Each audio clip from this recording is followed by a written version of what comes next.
Let's open our Bibles to the Gospel of Mark, chapter 10.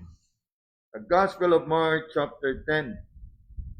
And we shall take time to read, beginning verse 23 up until verse 27.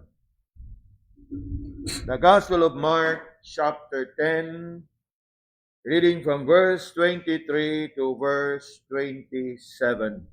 Let us take time to read these verses responsibly. And to those who are joining us online, if you have your Bibles, please open your Bibles to Mark chapter 10 and join us as we read verse 23 to 27. I will begin reading verse 23.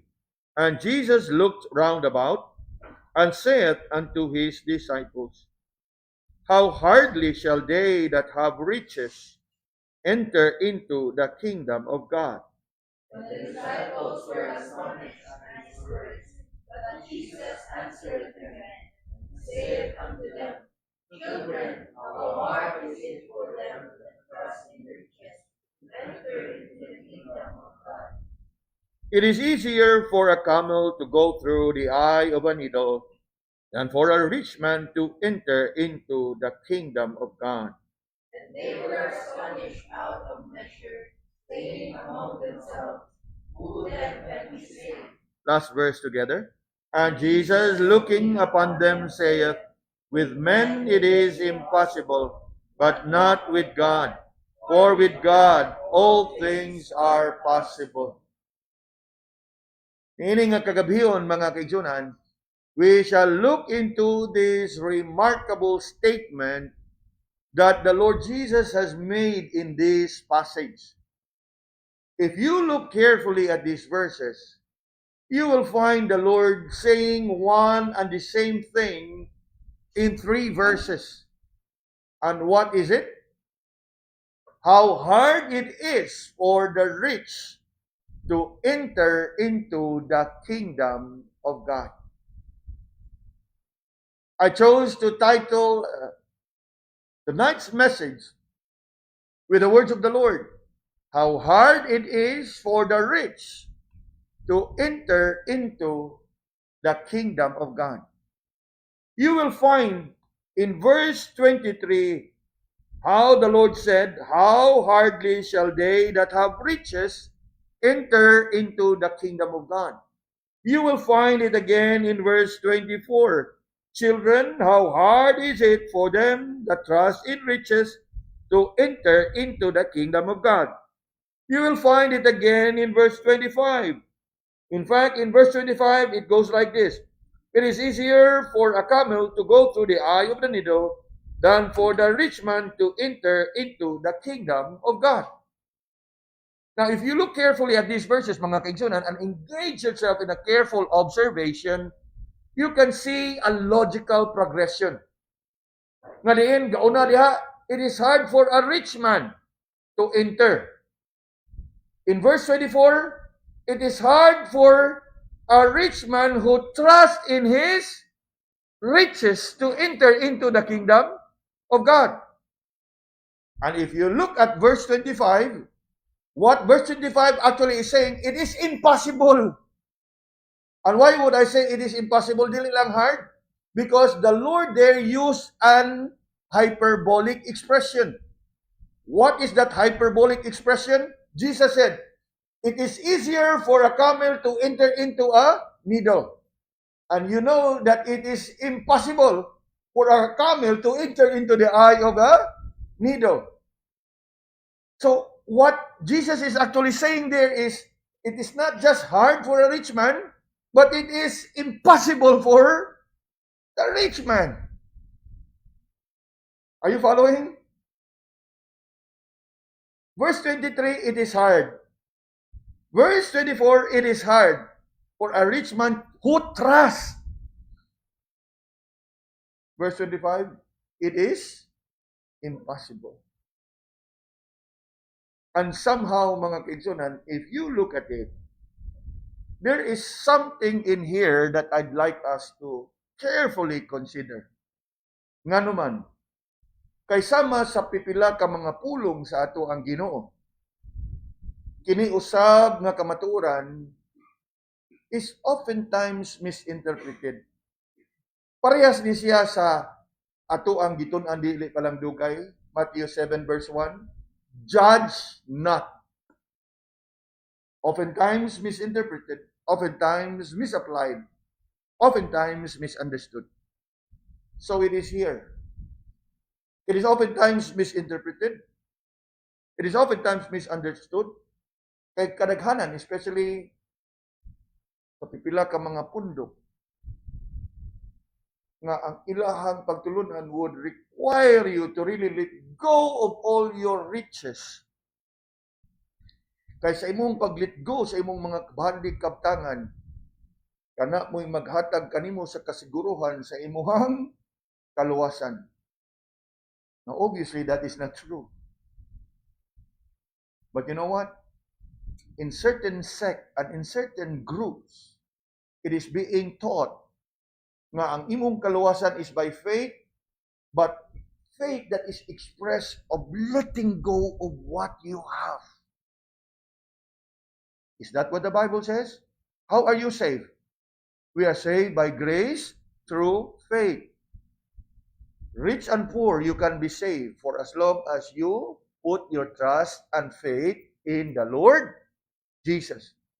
But in here, it is obvious nga ang nahimong sukaranan sa maong tao diha sa iyang kaugalingon nga unta gihatagan gid siya sa ato ang Ginoo sa kasayuran, gigayran gid siya sa ato ang Ginoo diha sa kamatuoran. Later on ato ang madiskubrihan. What the Lord is saying here is not about it is the poor nga makaangkon sa kaluwasan. Again, another misinterpretation of what? The Beatitudes. Blessed are the poor in spirit, for theirs is the kingdom of God. You know, there's a lot of challenge if you study carefully the Bible. Because there's been a lot also of misinterpretation, mishandling of the scripture. And you know, when supposed to be teachers and preachers would mishandle the scripture, dako kay nag-impact kay nga naman, every teacher and preacher is being followed by people. Unya, ang kaning mga tawhana nga nagsunod nimo, ug kung sa imong itudlo mo ilahang pagatuhuan. And obviously, to think that salvation is based upon your economic status here on earth. Bisan pa man, umingon nga, salvation is by grace through faith, as expressed in your letting go of your earthly riches. That's just not true. Because we know very well that even in the Bible, there are many who have been greatly blessed by God with material blessings. Nakuha na to? That before we deal and dive into this text, mga kaigsunan, I want us to make things clear. When Jesus said these words, that how hard it is for the rich to enter into the kingdom of God, and eventually it is impossible for the rich to enter the kingdom of God, it does not mean that the poor has more advantage over the rich to enter the kingdom of God. No. Our salvation is not based on one's economic status. Dili ang imuhang kawadon o kapobrehon mo'y magdaha kanimo sa kaluwasan. Simply because somebody would tell you, tigyo ka og na kay bandi og ikaw adunahan og dato ka, tanawang giingon sa Ginoo. How hardly it is for the rich to enter into the kingdom of God. How hardly it is that trust in riches to enter into the kingdom of God. Verse 25, it is impossible. Unya, o makatunong bitaw ka o magwawali nga ang tinguha gyud lipat-lipat. Oh, let go of your riches, ihatag nako. Wow.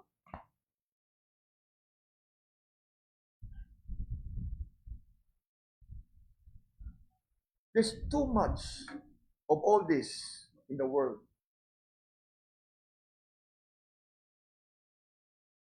nga sa dili pa nato ni siya gyud lantawon, I'd like to level up on things to have a fair and clear view of it. No one is saved based on your economic status.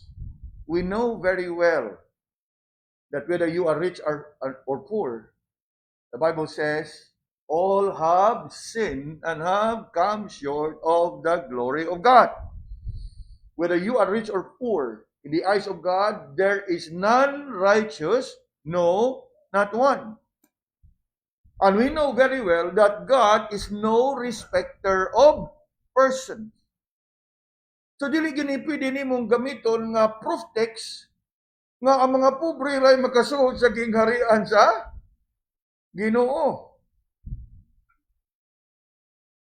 In fact, in and by ourselves, regardless of your status in life, it is impossible for man in and by himself to enter. Nakuha na to. Because salvation is of the Lord. What the Lord is highlighting here is the sad reality of how the rich and wealthy often are hindered in coming unto the Lord because of the things that they enjoy in life. You know, sometimes kita nga mga kabos or less privileged compare sa mga adunahan, daghan nga mga rason o daghan nga mga kahigayunan nga makalantaw ta nila nga ayahayan nila oy. True. Ayahayan nila oy. Yes. But if you look at it in the light of the scripture, you would realize nga dili sila ayahay.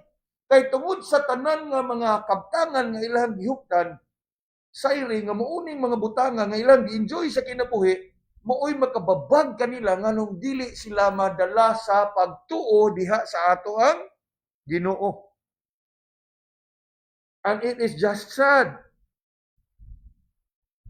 For the rich and the wealthy are the ones that are often hindered in coming to the Lord because of the things that they enjoy, their prosperity, their property, and their possession.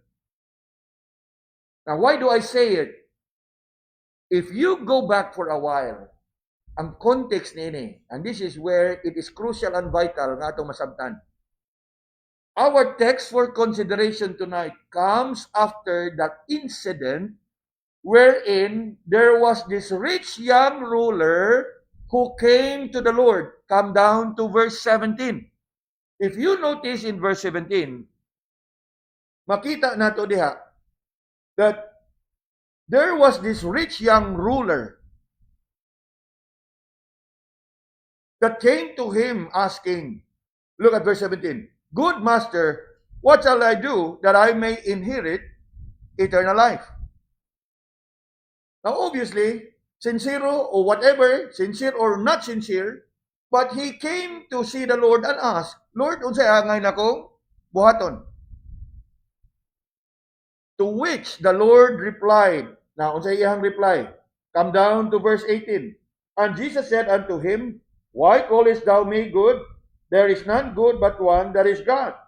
Thou knowest the commandment, do not commit adultery, do not kill, do not steal, do not bear false witness, defraud not, honor thy father and thy mother. Now obviously, kung imong tanawon, the Lord, the all-knowing God, nahibaw og unsay naa sa kasing-kasing niining tawhana. And so, he puts him into a test. And in putting him into a test, he cited few of the 10 commandments. In fact, to be specific, he cited commandment number 6, 7, 8, and 9, and then commandment number 5. Thou shalt not kill, thou shalt not commit adultery, thou shalt not steal, thou shalt not bear false witness, thou shalt not defraud. That's the word there. And then what? Honor thy father and thy mother, the fifth commandment. Now, there's a purpose why the Lord brought it that way. For obviously, the Lord knows that this guy is guilty of the 10th commandment. What is the 10th commandment? Thou shalt not covet. Yet the Lord, wa dayon niya pagganga ang maong tao. He simply cited commandment number 6, 7, 8, and 9, and then come down to commandment number 5. Nga naman, for he has reasons in so doing. Look, in verse 20, when the rich young ruler heard about what Jesus said in verse 19,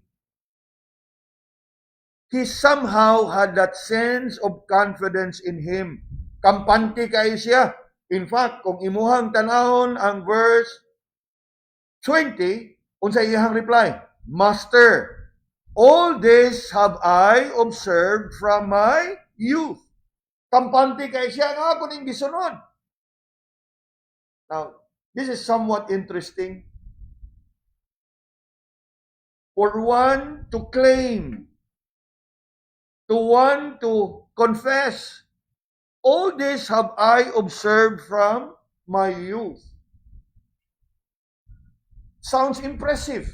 Humanly speaking, it sounds impressive. But eventually you will realize that all along, the Lord knows. Obviously, dili na naangay ikapangutana because Jesus is the all-knowing God. He simply wanted this man to be tested in order for him to see for himself the reality that he is no perfect man after all. That he has not fulfilled the commandment from his youth. Nga naman, kay sa dihang kampante kay siya nga nitubag, all this have I observed from my youth. Then comes the ultimate test in verse 21. Come with me to verse 21 now. Then Jesus, beholding him, loved him, and said unto him, one thing that thou lackest, what? Go thy way, sell whatsoever thou hast, and give to the poor, and thou shalt have treasure in heaven, and take up the cross and follow me. So this is where the problem comes. For eventually, while he was so confident to say that he was able to keep the rest of the commandment, he seemed to be struggling in the last. And what is the last commandment? Thou shalt not covet. Now, obviously, that is the problem with this guy. Nga naman, sa pag-ingon na sa itong Ginoo, one thing that thou lackest, go thy way, sell whatsoever thou hast, and give to the poor, and thou shalt have treasure in heaven, and come, take up thy cross, and follow me. Sa diha nga nadungog, kana nga kamanduan sa atong Ginoo. His confidence all of a sudden was changed into grief and sorrow. What happens to the once confident rich young ruler? Verse 22. And he was sad at that saying, and went away what? Grieved, for he had great possession. Now, muhunong ta. Nagtuo ko nga nakuha na nato ang context. Nagtuo ko nga nakuha na nato where the Lord is coming from. And the words of the Lord here in our text must be understood in its context. For what the Lord here said, how hard it is for the rich man, is obviously in view of this person who initially seemed to appear concerned, interested to be saved. But somehow he misses the point because his understanding of getting saved is fulfilling all the commands to which he trusted na iyahang na tuman. But when the Lord put him into the test, obviously, he realized that he is no perfect person at all. Nga naman, in fact, verse 22 said it clearly. He was sad at that saying. Nagmasulupon siya sa iyang nadungog gikan sa atong Ginoo. And went away grieved. Nga naman, the last part of verse 22 says, for he had great possession.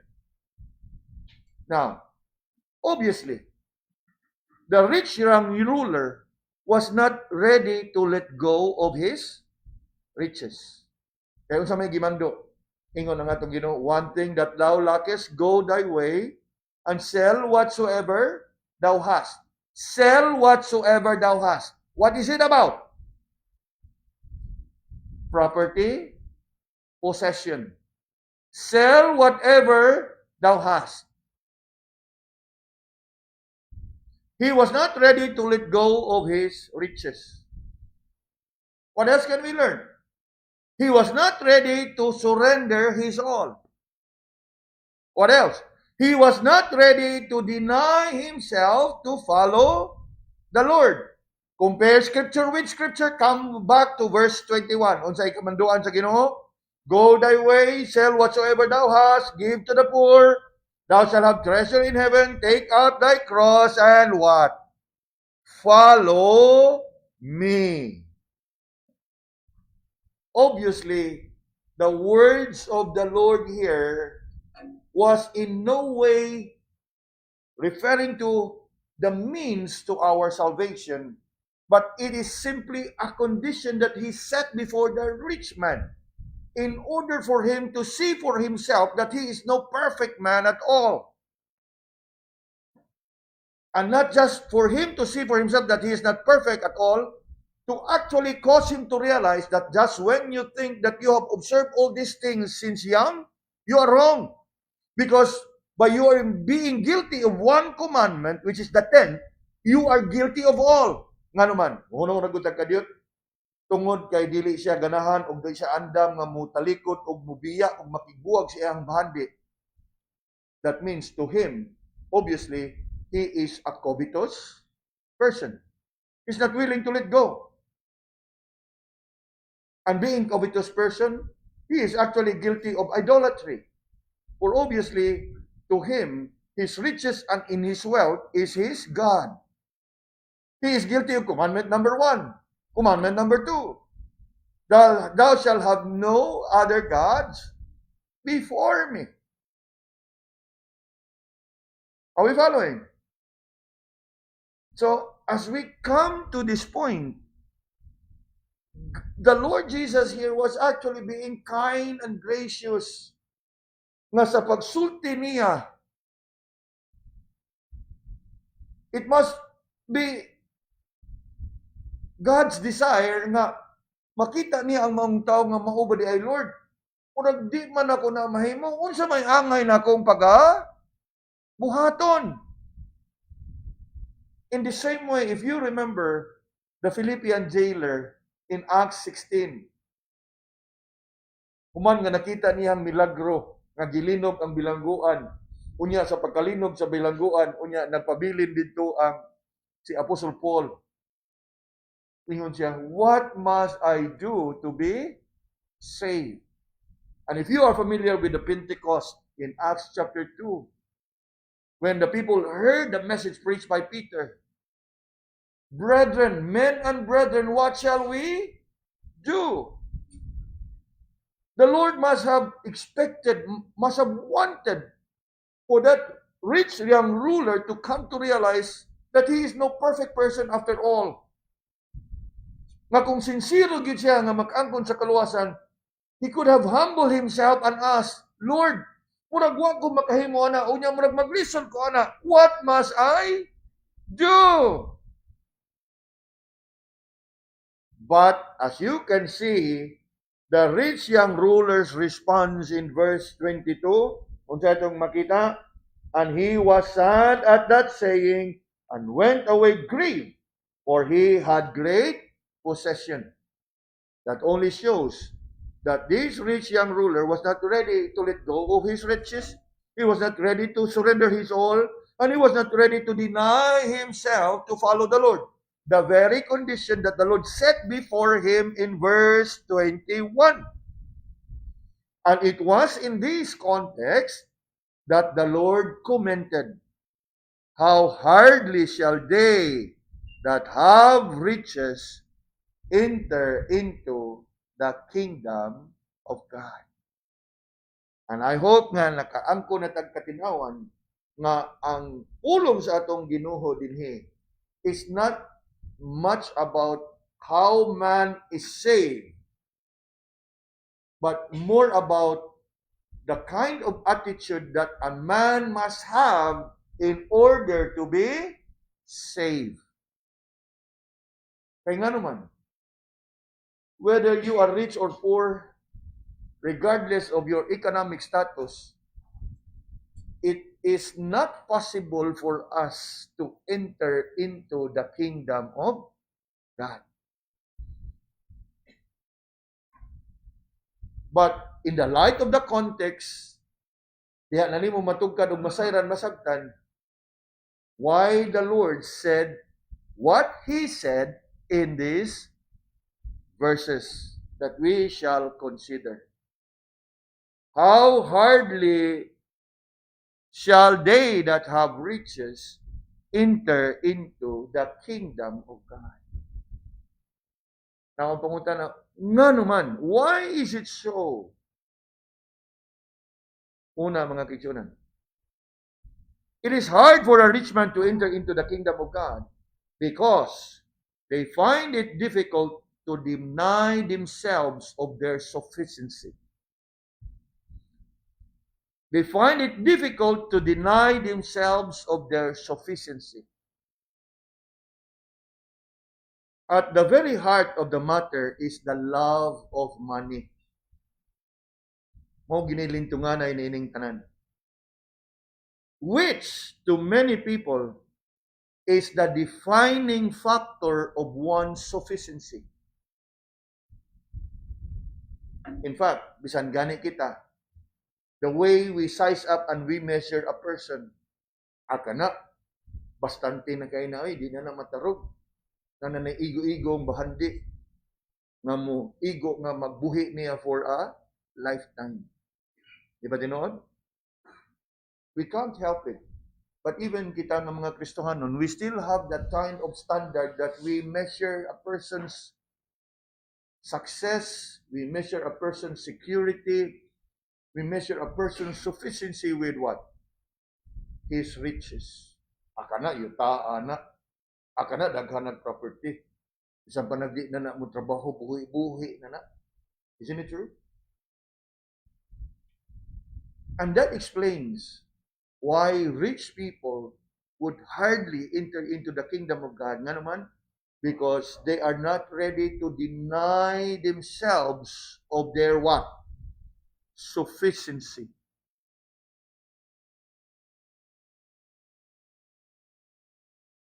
Dugang panihana, there is that common understanding that wealth and riches are proof of God's blessing.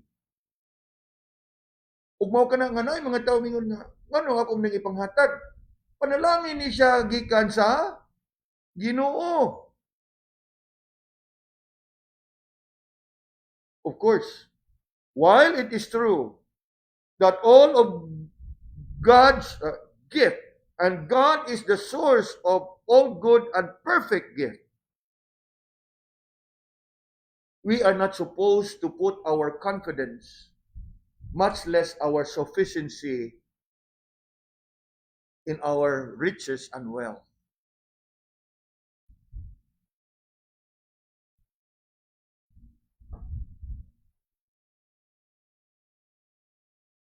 As we can see in our text, we have seen the rich young ruler expressing his desire of getting saved. Nakita nato na ganiha in verse 17. Master, what must I do to inherit eternal life? Yet, as we can see all along, he's not willing to let go of his riches. And as we think of riches, these are the things considered by many as God's blessing. And that is where the sad reality comes in. Because he's not willing to let go of his riches, considered by many as blessings, in order for him to receive the greatest blessing. And what is the greatest blessing in this case? Our salvation. Ang atong kaluwasan. Gani, kung ni adtong tungura, nga gisultihan siya sa Ginoo, go and sell whatsoever thou hast, and give to the poor. Thou shalt have treasure in heaven. Take up the cross and follow me. If he could have responded correctly and rightly, Lord, murag maglisod ko, ana, kung sa mong giangay na kong pagabuhaton. And if this rich young man have responded in a way nga maubaday, Lord, sa ato pa di gid ko perfecto. If that is what it takes, akong pagabuhaton. And what is it that he will do? Sell all that he have and give to the poor. Meaning, if only he is willing to deny his self-sufficiency. Nga iyang hikawan ang iyang kaugalingon sa mga butang, nga iyang giisip nga mooy naghatag kaniya sa kalambuan sa kinabuhi. Nga kung ato ni siyang ihubad sa Binisaya ba, subo kayo, kay daghan kayo mga katawhan, nga siguro nakaangkon sa kaabunda sa ilahang kinabuhi, nakadawat sa mga panalangin gikan sa Ginoo. Apan wa nilang masayre nga ang maong panalangin nga ilahang gi-enjoy gikan sa Ginoo. Ug tungod niya na nahikawan sila sa mas dako pa nga panalangin nga ilang ibutang ang ilang pagtuog pagsalig sa tinubdan sa tanan nga panalangin.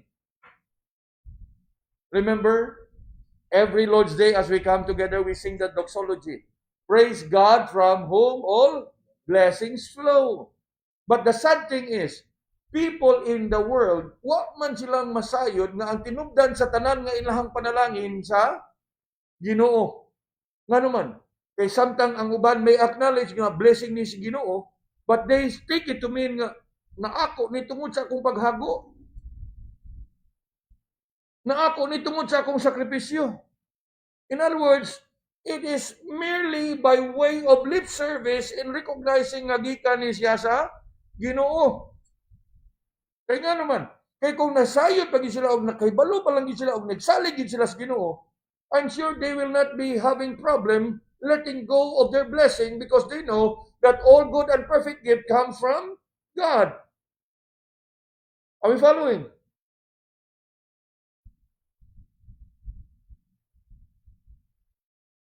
And somehow, this rich young ruler, putting his sufficiency in earthly things and material blessing, not willing to deny himself of such earthly sufficiency, he misses the point, failing to receive the greatest blessing, to have his sufficiency in God. Dili ba subo kaya na nga pamalandungan?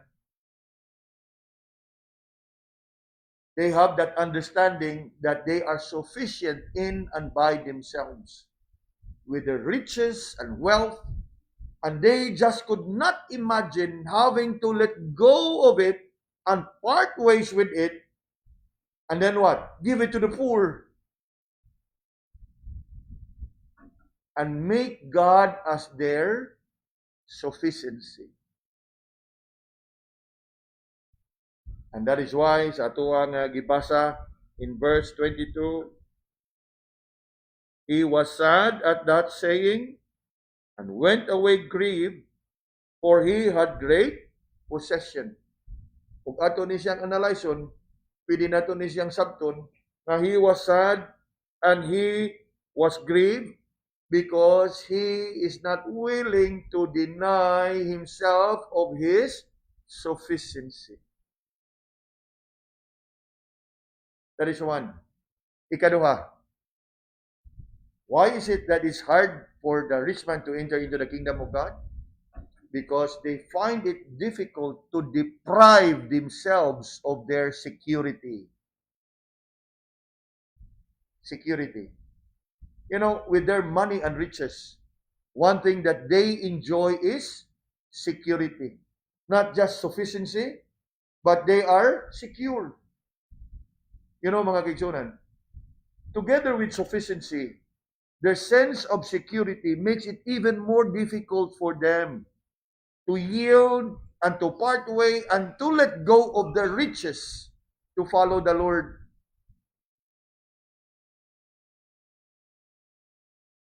It will bring us back again to verse 22. And he was sad at that saying, and he went away grieving, for he had great possession. Nga naman, because not only that he was willing to deny himself of his sufficiency, he is also not willing to deprive himself of security. Now, sa makadiyot hunahuna aragot, ug unsa ka secure ang usa ka dato. For rich people and wealthy people, listen carefully, rich people and wealthy people, they need not worry about food, clothing, and shelter. Remember, Matthew chapter 6, these are the usual reasons for worrying. Di ba? We remember one message I preached. These are the basic, and yet we continue to worry about. But we can't help it. The fact remains, for rich and wealthy people, they need not worry about these things. These are the basic needs which many of us worry about. In fact, many worry about these things on a day-to-day basis. Apan dili sama sa mga adunahan. Nga naman, because of their riches and wealth, they are secure. Nakuha na to? Unya, tungod niya ng security that they enjoy in this life, muna siya yung nakababag kanila, nga naman, kay ang kamanduan, they are to let go, sell all that you have, and give the money to the poor. Deny yourself and come, follow me. So it would bring us back again to that point that they are not willing to deny themselves of their sufficiency. They are not willing to deprive themselves of their security. Una siya yung mga rason, humanly speaking, why is it hard for rich man to come to Christ? Sa makadiyot hunong, consider, samtang kita ng mga pobreng mga kabos, we continue to worry about our basic needs. Butangan na to pananglit, pagkaon. The rich and the wealthy, they are not worried about where their next meal would be coming from. Perhaps, kanato ang mga pobre, ang atong problema mao ni, ug naa pa ba tayo makaon sa sunod nga pagkaon. Sila ha, ug aduna sila problema, ang ilang problema unsa kay maayong kaunon. Dakong kalainan, di ba? Asa naman sa tag makaon. Sa ilaha, unsa may maayo natong kaunon.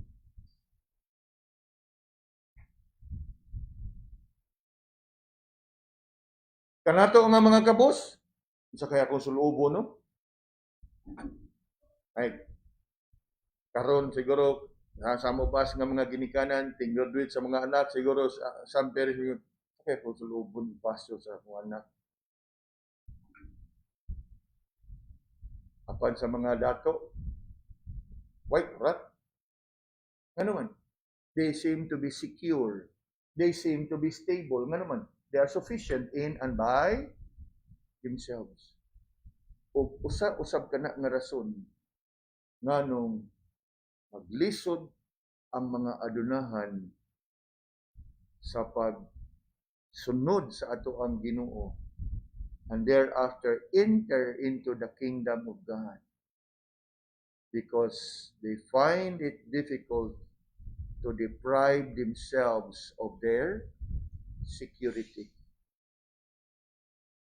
Kana bang sense of kanang security nga kayahay na nimo unya imo pag yun ang ipangatag, imo pag yun ang apod-apod, imo pag yun ang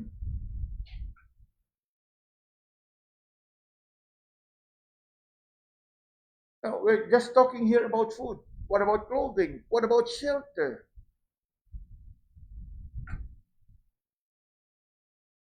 Kuha na to? Gani, ang ato mga bata usahay, magproblema pa o makaabot sa eskwelahan sa hustong oras kay nga naman, wa dayoy masakyan. Igpauli, maglisod pagpauli kay wa dayoy masakyan. Pero sa mga adunahan, why kurat na ilang kaugalingong mga sakyanan.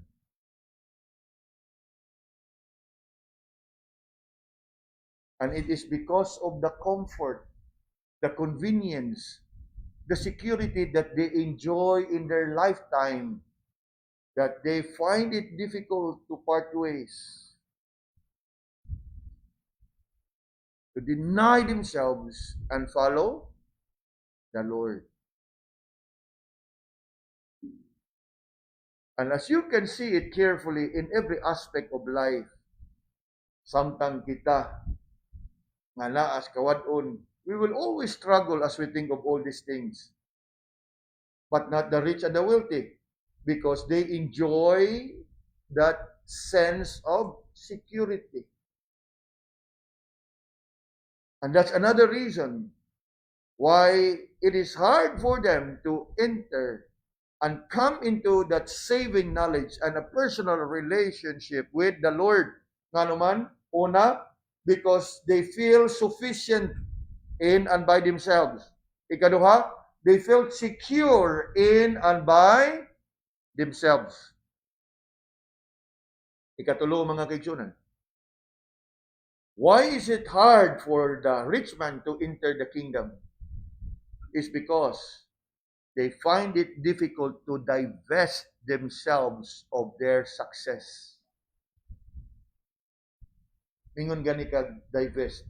Nga naa na nimo unya imuhang hukasan, deny, hikawan. Ingon na gani ka divest, you strip yourself off.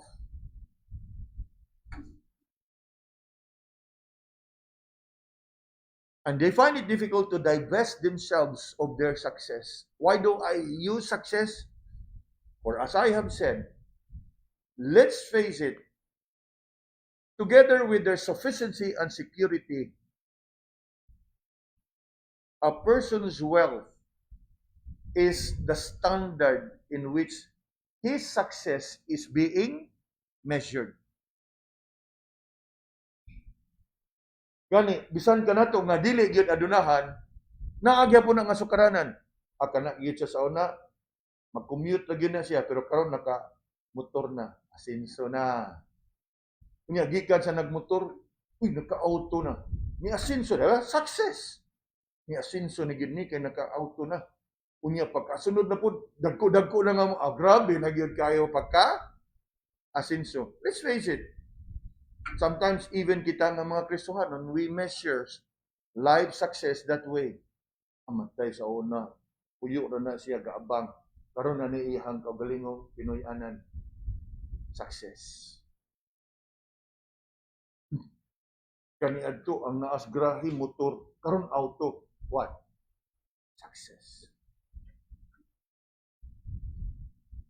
Tungod ni anak nga kalambuan sa kinabuhi, the thought about, what?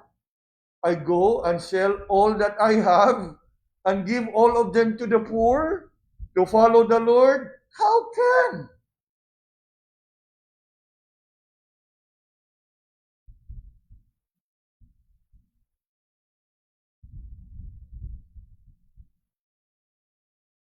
reflect upon these things, mga tigsunan. In fact, that is for the very reason why the Lord said, how hardly, verse 23, verse 24, how hardly for them that trust. Ang mo na di keyword.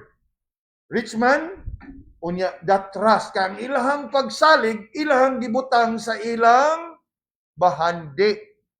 Nga unta, ang tinud-anay nga pagtuo pagsalig, angay natong ibutang sa atong Ginoo. From our self-sufficiency to our sufficiency in God. To our self-security, to our security with God. Gani, kung ato ang isipon kining tanan mga kigsunan, it should remind us of what? Una, David in the Old Testament. Remember what David said in Psalm 23 verse 1? The Lord is my shepherd, I shall not want. That is a statement of sufficiency. Kawa na ko'y panginhanglanon, for the Lord is my shepherd. That verse in itself is not just a statement of sufficiency. It's also a statement of security. I shall not want. Not only that it is a statement of sufficiency and security, it's also a statement of satisfaction. The Lord is my shepherd, I shall not want. I'm not just sufficient, I'm not just secured, I am satisfied with all that the Lord has provided. Kung ato yung palawman ba, expound yun na nato nga verse, daghan, yung gagag makaut, diha na kamaturan. But not so if you are a rich man. And that is what Jesus said in verse 24. How hardly it is for those who have trust in their riches.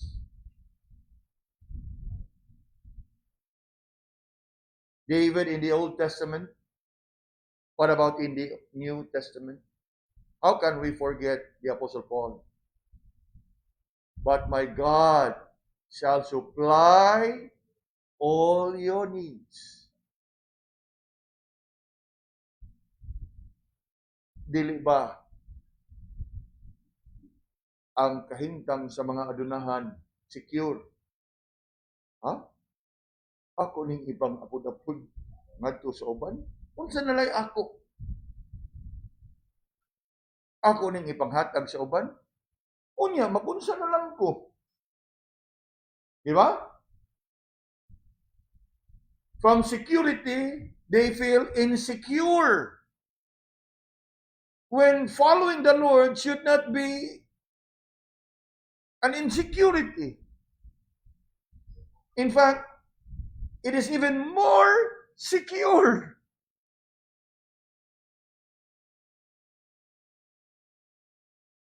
And what about success? Again, it should remind us of the Apostle Paul. In Philippians chapter 3 and verse 7, this is what the Apostle Paul said. But what things were gained to me, those I counted loss. But this is the sad reality. As with their sufficiency and security, one success is another great hindrance to follow the Lord. Again, we can't help it. Di na ito malikayan. These are the things that the world would measure one's status. These are the standards that the world would use.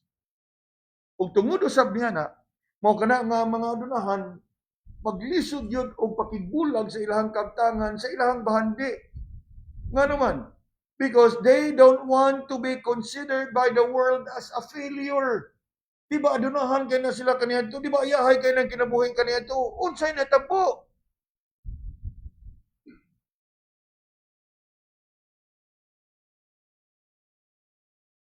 And that explains why rich people find it difficult to part ways with their riches. For obviously, they are being possessed by their possession. that they cannot just imagine letting go of it.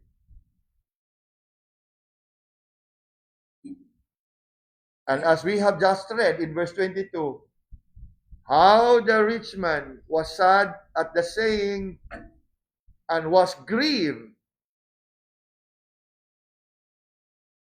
And that is where the Lord started to say how hard it is for a rich man to enter into the kingdom of God. And how hard it is for those who put their trust in their riches to enter into the kingdom of God. And it is for this reason that we find the Lord saying ultimately in verse 25 that it is impossible for the rich to enter into the kingdom of God, using the hyperbolic statement. And look with me at verse 25. It is easier for a camel to go through the eye of a needle than for a rich man to enter into the kingdom of God. That's a hyperbole or a hyperbolic expression. Dili pa lang dugay, I did mention it, right? When we referred and studied that passage of scripture in Matthew chapter 7, that how are you able to see the mote in your brother's eye when you yourself have a beam in your own eye? And a hyperbolic expression is an intentional overstatement. That is how it is. An exaggerated statement to emphasize a point. Now, we may not have realized it, but even kita nga mga Bisaya, we are fond of using hyperbolic expression. One common example. Sige Brad, magkita ka dito, inig kaputi sa uwak. That is a hyperbolic expression. It is an exaggerated statement because we know very well nga ang uwak is itom. It is a statement of exaggeration.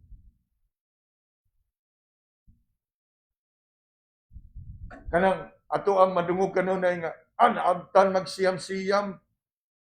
It's an hyperbolic expression. Ang kaniya to mingon, patay dugay. Unsa ka dugay? 48 years.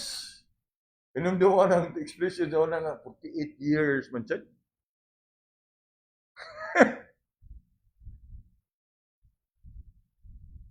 So it is here. To emphasize a point, an intentional overstatement or an intentional exaggerated statement to emphasize a point. And what's the point that is being expressed here? That just as it is impossible for that huge animal, talking about the camel, to enter into the eye of a needle, ingon ana ka imposible sa usa ka dato nga makasud sa gingharian sa langit. For what reason?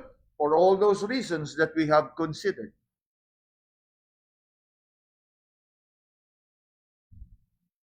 Gani, sa diha nga nadunggan ni tanan sa iyahang mga tinun-an, nangahibuong sila. If you look at verse 26, look with me now in verse 26. And they were astonished. Now, astonished simply means nangahibuong sila. They were astonished out of measure, saying among themselves, who then can be saved? Now, punong taga diyan. Atong i-consider ng pangutanaha diya. Who then can be saved? Now, obviously, ang hustog yung tubag ana, who then can be saved? The answer is none. Wag yung maluwas. Yes, that's the truth of the matter. Man in and by himself can never be saved. So regardless, madato man kag papobre, it is impossible for you to be saved. That I have said a while ago, that this is not about how can we be saved, but it is more about the attitude of one that must be saved. Nga naman, For unless there is a change of heart, that we will let go of our sufficiency, let go of our security, let go of our so-called success, putting it another way, let go of our self-righteousness, and recognize our nothingness before God and trust in His righteousness. Dili gyud nato maangko ng atong kaluwasan. Gani, diha sa ilang pagpangutana, who then can be saved? As I have said, the answer, and the right answer is none. No one can be saved. In fact, Jesus said it very clearly in verse 27. Look with me in verse 27. Jesus, looking upon them, saith, with men it is impossible. So that explains it all. Rich or poor, it is impossible to be saved in and by yourself. Imposible yun na mahitabo. But you look at the last part of verse 27. For with God, or but not with God. For with God, all things are possible. Now, what the Lord is saying in here is, yes, it is impossible for man to be saved in and by himself unless he come to a point of yielding and surrendering and submitting his all to the Lord. Balikan nato ning rich young ruler. Sa dihang iyahang nadungog ang tanan. If only he had responded in such a way, Lord, dili man day nako mahimo na unsa magi angay na kong buhaton karon.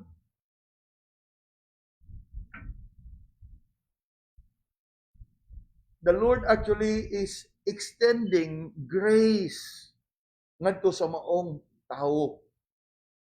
And in saying here, with God all things are possible, there is a note of grace. There is an element of grace nga hunong na sa pagtugkad sa imong kaugalingon ug unsaon nimo nga maluwas ka sa imong kaugalingon. Hunong na sa paglantaw sa ingon ana, but learn to look up to the Lord and trust in Him to save you. And in this case, the Lord is actually teaching us nga it's not for us to cling on to our earthly sufficiency.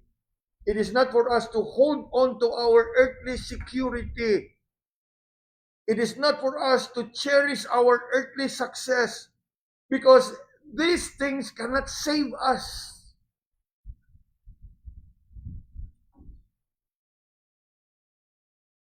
Na kung atong lantawon sa pag-ingon diha, with men it is impossible. Igo na nga mo kalantaw ta sa tong kaugalingon nga there's no point of working our way to our own salvation. But rather surrender our all to the Lord. Unya sa pagsulti sa atong Ginoo diha, makita nato, we need to realize that a rich person, just like a poor person, if he really wanted to be saved, he must come to Christ. The rich people will be saved exactly the same way as with the poor. How are we saved? By grace through faith. Rich people together with poor people must have to acknowledge their complete and utter need of the Lord. Let go of our sufficiency. Let go of our security. Let go of our success. And come to a realization that we are all wretched sinners that can only be saved by the grace and mercies of God.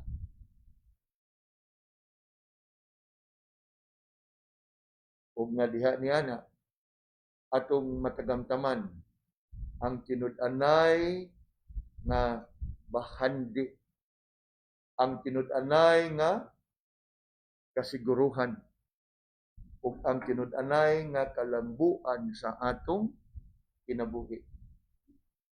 that our sufficiency is of God. Our security is in Christ. And our success is in knowing Christ as our Lord and Savior. Kanato nga naa nas kaluwasan, praise be unto Him. But if in any case, ato ang mga kaubanan, mga kaigalaan nga nakikuban kanato online, if you have been hearing God's truth, if you have been hearing God's word, harden not your heart. Perhaps the Lord is talking to you personally to let go of your sufficiency in yourself, to let go of your security in yourself, and to let go of all your success. And in the words of Paul, what things were gained to me, those I counted loss for Christ. Then and only then you can have that blessed assurance that you can enter into the kingdom of God. Not by your own self-righteousness, but by the righteousness of Christ. Not by your sufficiency, but by your sufficiency in all that the Lord Jesus Christ has done. Praying that if there be any among us, kanato nga na dinhi sa balay simbahan, to the rest who are joining us online, ponder upon these things. True, with man it is impossible to enter the kingdom of God, regardless whether you're rich or poor. But with God, all things are possible.